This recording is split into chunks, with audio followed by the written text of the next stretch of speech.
कुलकर्णींचा आज वाढदिवस आहे, 60वा वाढदिवस, आणि त्यांनी न होणारं काम हे बॅरेज रोडचं केलं.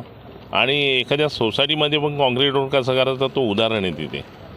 म्हणजे चांगलं काम केलं आहे. आणि बदलापूरमध्ये जे भारतीय जनता पक्षातर्फे त्यांनी जे नेतृत्व केलेले आणि ते निवडून आले, तर न होणारी काम आणि आता कुळगा बदलापूर नगरपंचायतचा कायापालट करतीलच. आणि आता ही तर सुरुवात आहे. आता यावर्षाची 5 वर्ष त्यांना ती सेवा करायची आहे.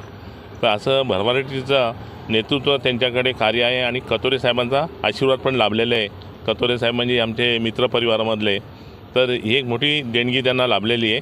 आणि अशी कुलकर्णी असेच पुढं जावं. आडलेली कामं असली तर आम्ही पण एक व्यापारी नेतृत्वाने त्यांना सहकार्य करायला बसलेलं आहे. ते देशी झाडं लावतात, 1000हून अधिक झाडं, आणि वृक्षारोपण नाही केलेले, देशी झाडं तर लावलेत, पण अजून पण त्यांचा डोक्यामध्ये खूप कल्पना आहे का कुठे काही रिजर्वेशन असेल, आरजी काही फॉरेस्ट कसं तयार व्हावं हे त्यांनी मला स्वतःहून त्यांनी सजेशन केलं. तर मी स्वतः त्यांना एक अर्धा एकराच्या जागेचा परिसर त्यांना एक ती झाडं वृक्षारोपण करायला सजेशन करतो आहे. म्हणजे ही सोसायटीचीच आहे, पण करतील ते व्यवस्थित. धन्यवाद. अल्पावधीतच लोकप्रिय झालेला भारताचा बुलंद आवाज आपला Bharat channel subscribe, share, like आणि कमेंट्स करायला विसरू नका.